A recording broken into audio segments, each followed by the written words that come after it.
রব্বুল আলামিন কুরআনুল কারীমের মধ্যে বলেন, ইন্নাকা লা তাহদি মান আহবাবতা ওয়ালাকিন্নাল্লাহা ইয়াহদি মান ইয়াশা।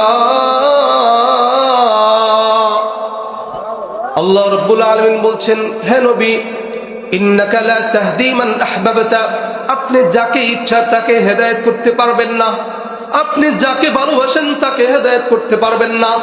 আমি আল্লাহ যাকে ভালোবাসি, আমি আল্লাহ যাকে চাই তাকেই হেদায়েত করতে পারি। সুবহানাল্লাহ। এই যে আজকে মাহফিলে আসছি, আল্লাহ তাআলার পছন্দ করছেন বিদায় আসতে পেরেছি, আল্লাহ তাআলা তৌফিক দিয়েছেন বিদায় আসতে পেরেছি। না হলে আমার চাইতে শক্তিধর মানুষ ছিল, আমার আপনার চাইতে অনেক ক্ষমতাধর মানুষ ছিল, তারা কেন আসতে পারে নাই ভাই? তাহলে বোঝা যাচ্ছে ভালো কাজ করার পিছনে আল্লাহ তাআলার পছন্দ থাকার জরুরি কিনা। আল্লাহ তাআলার পছন্দ বিষয়টা অবশ্যই আছে। এই জন্য আল্লাহ রাব্বুল আলামিন বলছেন, হে নবী, আপনি যাকে ইচ্ছা তাকে হেদায়েত করতে পারবেন না। আমাদের নবী তার চাচা, আপন চাচা আবু তালেবকে হেদায়েত করার জন্য বারবার তাসকিল করছিলেন। মৃত্যুর এক মুহূর্তে বলছিলেন, চাচা একবার বলেন লা ইলাহা ইল্লাল্লাহ, লা ইলাহা ইল্লাল্লাহ। আমি নবীর নাম নেওয়ার দরকার নাই, মুহাম্মাদুর রাসূলুল্লাহ নেওয়ার দরকার নাই, শুধু বলেন লা ইলাহা ইল্লাল্লাহ, আল্লাহ ছাড়া কোনো মাবুদ নাই। চাচা আশেপাশে তাকায় দেখে, কির বংশের মর্যাদা কমে যাবে, নামের মর্যাদা কমে যাবে। আবু জাহেল পাশ থেকে বলে, কি ভাই ঈমান আনবেন নাকি? সারা জীবন বাপ দাদার ধর্মের উপর থাকলেন, আজকে কোন ধর্মের উপর ঈমান আনতে চান? আবু তালেব তাদের এই সমস্ত কর্মকাণ্ড দেখে নিজের ব্যক্তিত্ব বজায় রাখার জন্য, নিজের অর্থ সম্পদ বজায় রাখার জন্য, নিজের নাম যশ খ্যাতি বজায় রাখার জন্য ঈমান আনে নাই। ঈমান না আনার কারণে লস কার হইছে? যিনি ঈমান আনেন নাই তার লস হয়েছে, ঠিক কিনা? আর যারা ঈমান এনেছে তাদের দাম, তাদের লাভ, শুধু লাভ আর লাভ। কথা বলেন ঠিক কিনা? আল্লাহ তাআলা বলছেন, এই হেদায়েত এত বড় একটা নিয়ামত, আমি আল্লাহ তাআলা যাকে এই হেদায়েত দান করি তার দাম বেড়ে যায়। সুবহানাল্লাহ।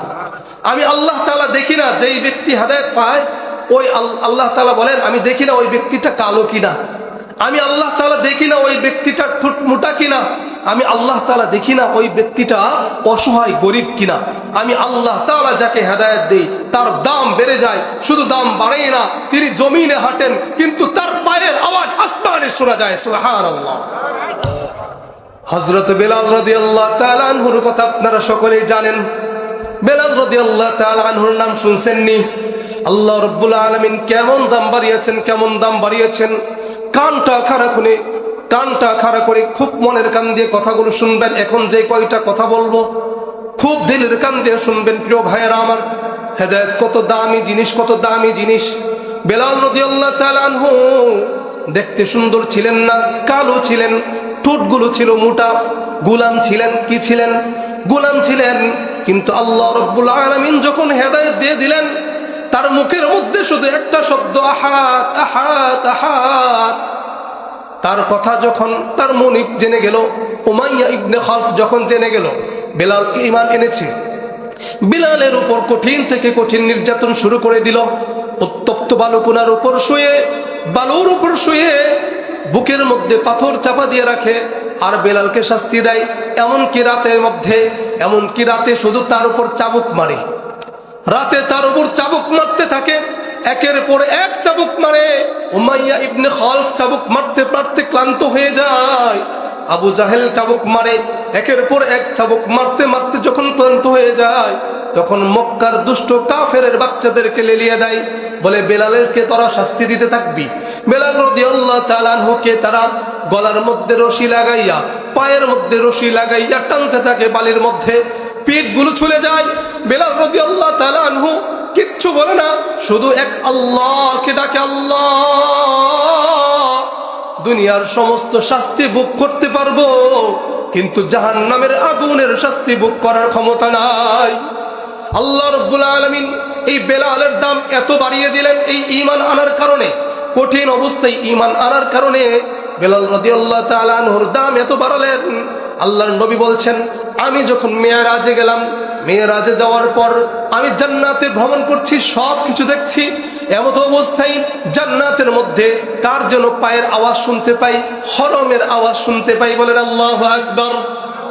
জোরে শুনে বলেন আল্লাহু আকবার। আল্লাহর নবী জিব্রাইল আলাইহিস সালামকে বললেন, ও জিব্রাইল, আমি কার যেন হরমের আওয়াজ শুনতে পাই।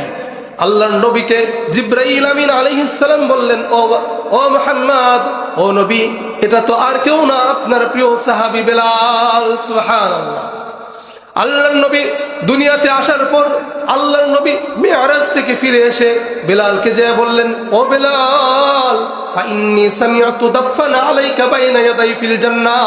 ও বেলাল, তুমি কি এমন আমল করো যেই আমলের কারণে তুমি হাঁটো জমিনে, তুমি হাঁটো দুনিয়াতে, কিন্তু তোমার পায়ের আওয়াজ শোনা যায় জান্নাতে। সুবহানাল্লাহ। আমি নিজ কানে আমি মুহাম্মদ নিজ কানে তোমার হরমের আওয়াজ শুনতে পেয়েছি। ও বেলাল, বলো না কি তুমি আমল করো? বেলাল রাদিয়াল্লাহু তাআলা আনহু বলেন, ও আল্লাহর নবী, আমি তেমন কোনো আমল করি না। ওই যে আপনি অনেক দিন আগে বলেছিলেন যে ওযু করার পর 2 রাকাত নামাজ পড়বে, যেই নামাজের নাম হচ্ছে তাহিয়াতুল ওযু। যেই নামাজের নাম কি? তাহিয়াতুল ওযু। বেলাল রাদিয়াল্লাহু তাআলা আনহু বলছেন, ওই যে শুনেছি, এরপর থেকে একদিনের জন্য ছুটে নাই। সুবহানাল্লাহ। আল্লাহর নবী বলছেন, তোমার মর্যাদা বাড়ার এই একটা আমলই যথেষ্ট। সুবহানাল্লাহ। শুধু তাই নয়, এই বেলাল রাদিয়াল্লাহু তাআলা আনহুর দাম আল্লাহ তাআলা কত দিয়েছেন দেখেন। আল্লাহর নবী আলী রাদিয়াল্লাহু তাআলা আনহুর সাথে নিয়ে সাহারি খাচ্ছেন, বকরির গোশত দিয়ে, রুটি দিয়ে সাহারি খাচ্ছেন, রমজান মাস। এমত অবস্থায় বেলাল রাদিয়াল্লাহু তাআলা আনহু আল্লাহর নবীর কাছে এসে বললেন, হে আল্লাহর নবী, সুবহ সাদিক হয়ে গেছে, খাবার খাওয়া বন্ধ করেন। আমরা বলি না, রমজান মাসে আমাদের মুয়াজ্জিনরা বলে যে সাহারি খাওয়ার সময় শেষ, সকলে সাহারি খাওয়া বন্ধ করেন, ঠিক কিনা? তো বেলাল রাদিয়াল্লাহু তাআলা আনহু আল্লাহর নবীর কাছে এসে বললেন, হে আল্লাহর নবী, সাহারি খাওয়ার সময় শেষ, সাহারি খাওয়া বন্ধ করুন, সুবহ সাদিক হয়ে গেছে। বেলাল রাদিয়াল্লাহু তাআলা আনহুর এই কথা শুনে আল্লাহর নবী খাওয়া বন্ধ করলেন না, খাচ্ছেন। বেলাল রাদিয়াল্লাহু তাআলা চলে গেছেন। কিছুক্ষণ পর আবার ফিরে এসে দেখে আল্লাহর নবী এখনো খাচ্ছেন। যখন তিনি এটা দেখছেন, বেলাল রাদিয়াল্লাহু তাআলা আনহু কসম কাটলেন, বলেন, আল্লাহি, হে আল্লাহর নবী, আল্লাহর কসম করে বলছি, সুবহ সাদিক হয়ে গেছে, খাওয়া বন্ধ করেন। আল্লাহর নবীর সাথে সাথে খাওয়া বন্ধ করলেন। আর বেলালের দিকে তাকিয়ে হেসে হেসে বললেন, বেলাল, তোমার উপর আল্লাহর মঙ্গল হোক, তোমার মঙ্গল কামনা করছি। কোথায় সুবহ সাদিক হয়েছে, কোথায় ভোর হয়েছে? তুমি রাতের পূর্ণিমার চাঁদের আলো দেখে সুবহ সাদিক ভেবেছো, কিন্তু তুমি যে আল্লাহ তাআলার নামে কসম করেছো, আল্লাহ তাআলা তোমার কসমের মর্যাদার কারণে সুবহ সাদিক করে দিয়েছে। সুবহানাল্লাহ। একটা আল্লাহ বান্দার জন্য, নেককার বান্দার জন্য আল্লাহ তাআলা দুনিয়ার নিজামকে, নিয়মকে পরিবর্তন করে দিলেন। এই জন্য বলেন, মান লাহুল মাওলা ফালাহুল কুল্লু। যে ব্যক্তি আল্লাহর জন্য হয়ে যায়, তার জন্য দুনিয়া সবকিছু হয়ে যায়। সুবহানাল্লাহ। যে আল্লাহর জন্য হয়ে যাবে, দুনিয়া তার জন্য হয়ে যাবে। আল্লাহ যদি আমার হয়ে যায়, দুনিয়ার দরকার আছে? দুনিয়ার সব আমার হয়ে যাবে। এজন্য আল্লাহকে পেতে হবে। আল্লাহকে যদি পেয়ে যাই, তাহলে দুনিয়ার সব কিছু পেয়ে যাব। আল্লাহকে পেলাম না, আল্লাহকে পাইলাম না, তো দুনিয়ার কিচ্ছু পাইলাম না। কাল কিয়ামতের ময়দানে আল্লাহ তাআলা যদি আমাদের সাথে থাকে, তাহলে আমাদের কোনো চিন্তা আছে? আপনারা বলেন, কোনো চিন্তা আছে? কোনো চিন্তা নাই। আল্লাহ তাআলা আমাদের সাথে থাকবেন, আমরা সকলে আশা রাখি। সকলে বলেন ইনশাআল্লাহ। সম্মানিত উপস্থিতি, তাহলে বলছিলাম এই হেদায়েতের দাম অনেক। আল্লাহর নবীর চাচা হেদায়েত পেলেন না, কিন্তু ওমর রাদিয়াল্লাহু তাআলা আনহু, যিনি আল্লাহর নবীকে যে অস্ত্র খাপ মুক্ত করে হত্যা করার জন্য গিয়েছিলেন, নাউজুবিল্লাহ, এই ওমর রাদিয়াল্লাহু তাআলা আনহুকে আল্লাহ তাআলা হেদায়েত দিলেন। ওমর রাদিয়াল্লাহু তাআলা আনহু আল্লাহর নবীকে মারার জন্য, হত্যা করার জন্য তরবারি নিয়ে বের হয়েছেন।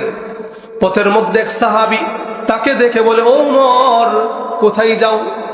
ওমর রাদিয়াল্লাহু তাআলা আনহু বলে, কোথায় আর যাব? মুহাম্মদ মক্কার মধ্যে গ্যাঞ্জাম লাগাই দিছে, মক্কার মধ্যে গ্যাঞ্জাম লাগাই দিছে, ভাইয়ের মধ্যে গ্যাঞ্জাম লাগাই দিছে, মারপিট লাগাই দিছে, কত ঝামেলা করছে। ওর একদিন কি আজকে আমার একদিন, ওর কল্লা ফেলাই দিব। বলেন নাউজুবিল্লাহ।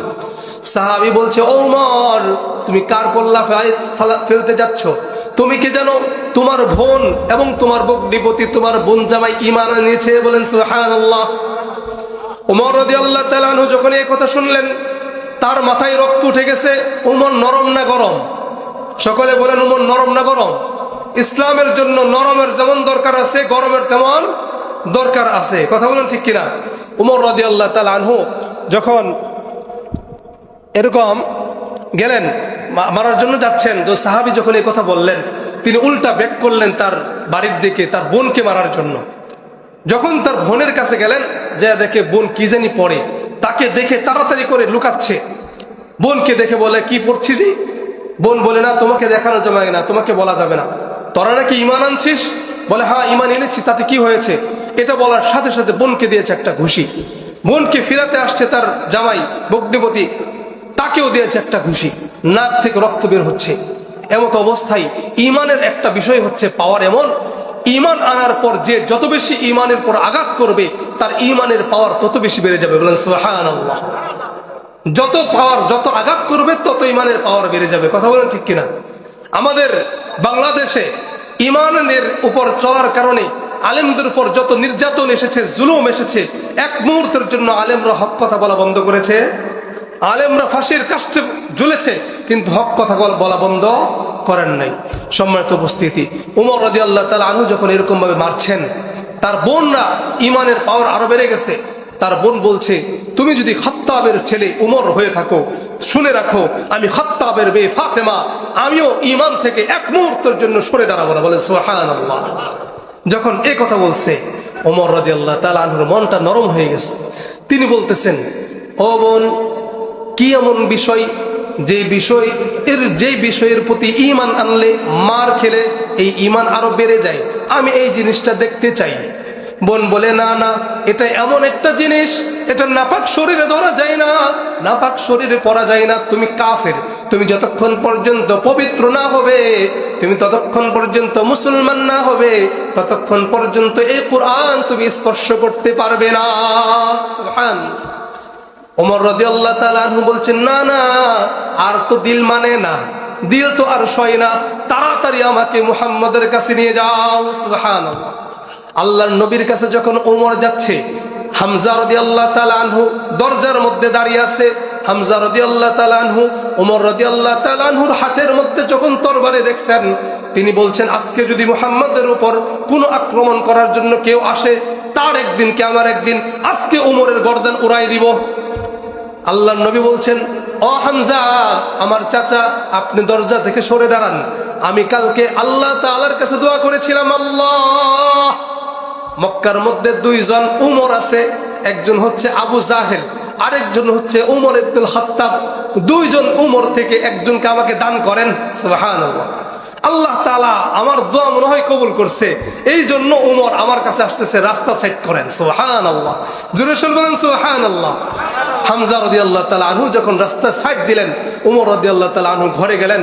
ঘরে যাওয়ার পর বললেন, হে আল্লাহর নবী, আর দেরি হয় না, তাড়াতাড়ি আমাকে ঈমান আনান, আমাকে কালেমা পড়ে মুসলমান করে দেন। সুবহানাল্লাহ। উমর রাদিয়াল্লাহু তাআলা আনহু ঈমান আনলেন।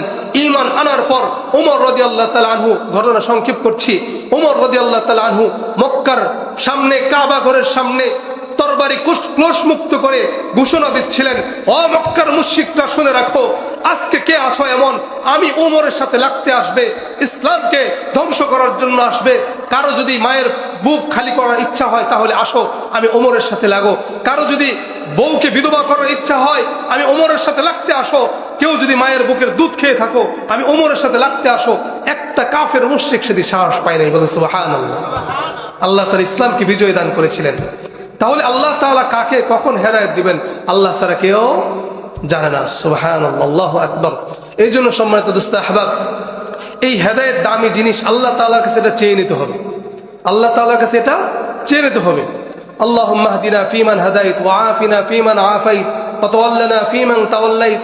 এরকম আল্লাহ রাসূল আমাদেরকে দোয়া শিক্ষা দিয়েছেন, যে আমরা যদি এরকম ভাবে দোয়া করি, আল্লাহ তাআলা আমাদেরকে দোয়া হেদায়েত দিবেন। অনেক মানুষ আছে বলে থাকে যে আল্লাহ হেদায়েত দেয় না, এই জন্য নামাজ পড়ি না। বলেন নাউযুবিল্লাহ। বলে আল্লাহ হেদায়েত দেয় না, এই জন্য রোজা রাখি না, এই জন্য দান করি না, যাকাত দিই না। আরে ভাই, আপনি যে হেদায়েত পাচ্ছেন না, এটাই তো সবচাইতে বড় গজব। আল্লাহ তাআলা আপনার উপর লানত করেছেন। আপনার তো আল্লাহ তাআলার উপর পায়ে এসে সেজদা দিয়ে গড়াগড়ি করে কান্না করার উচিত যে আমি আল্লাহর হুকুম মানতে পারছি না। অথচ আমার চাইতে কম বয়স, আমার চাইতে বৃদ্ধ বাবাজি, তারা শীতের মধ্যে উঠে আল্লাহ তাআলার পায়ে সেজদা দেয়, কিন্তু আমাকে আল্লাহ তাআলা শক্তি দিল, সামর্থ্য দিল, কিন্তু আমি আল্লাহ তাআলার পায়ে সেজদা দিতে পারলাম না। তাহলে ব্যর্থতার জীবন না?